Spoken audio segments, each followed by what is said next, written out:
नमस्कार। आप सभी का एक बार फिर से स्वागत है आपके अपने चैनल पीसफुल सफर में। आप सभी को नवरात्रि के 5वें दिन की हार्दिक शुभकामनाएं। आइए मिलकर सुनते हैं माँ स्कंद माता की कथा।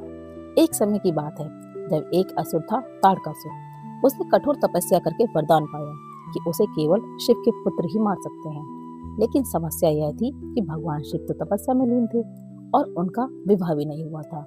यह सोचकर देवता घबरा गए। तब देवताओं ने माँ पार्वती से प्रार्थना की। माँ ने 1000 वर्षों तक तपस्या की और अंततः भगवान शिव से उनका विवाह हुआ। विवाह के बाद एक समय आया जब भगवान शिव का दिव्य तेज उनका वीर प्रकट हुआ। लेकिन यह कोई साधारण ऊर्जा नहीं थी। यह इतनी शक्तिशाली थी कि कोई भी देवता उसे संभाल नहीं सकता था। तब देवताओं ने अग्निदेव को बुलाया। अग्निदेव ने उस तेज को ग्रहण कर लिया, लेकिन वो भी उसे सहन नहीं कर पाए। फिर अग्निदेव ने उस तेज को गंगा जी में प्रवाहित कर दिया। गंगा जी भी उस तेज को अधिक समय तक नहीं संभाल सकी, तो उन्होंने सरकंडों के जंगल में उसे छोड़ दिया। वहीं उस दिव्य ऊर्जा से जन्म हुआ एक बालक का।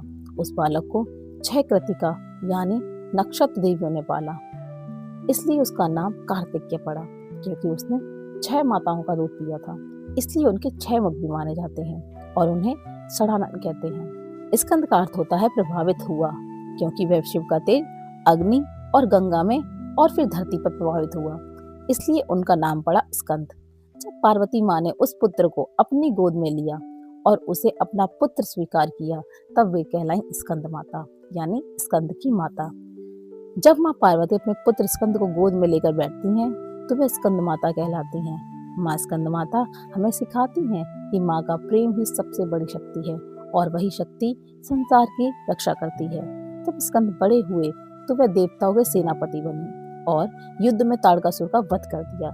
इस प्रकार उन्होंने धर्म की रक्षा की।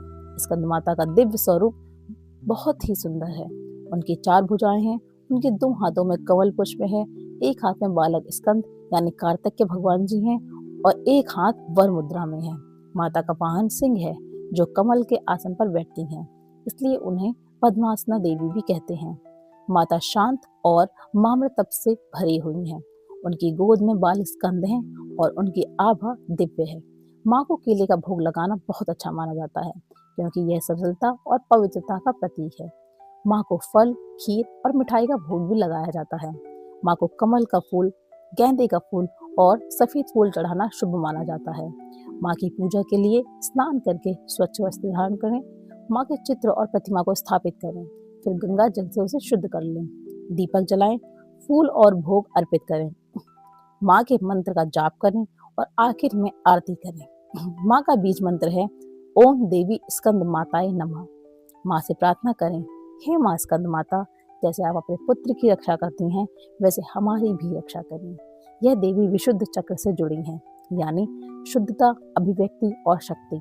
नवरात्रों में माता पिता की सेवा करनी चाहिए, बच्चों को प्यार और सम्मान देना चाहिए, जरूरतमंदों को भोजन देना और सरल जीवन को अपनाना चाहिए। दोस्तों, हमें सच्चा मन रखना चाहिए, अहंकार छोड़ना चाहिए, अपने परिवार का सम्मान करना चाहिए और अपनी माँ के रूप में देवी को देखना चाहिए। इस तरह देवी भी प्रसन्न होती हैं। माँ स्कंद माता हमें सिखाती हैं कि एक माँ की गोद में ही सबसे बड़ी शक्ति छुपी होती है। तो यह थी आज की कथा और जानकारी। आपको यह कथा कैसी लगी?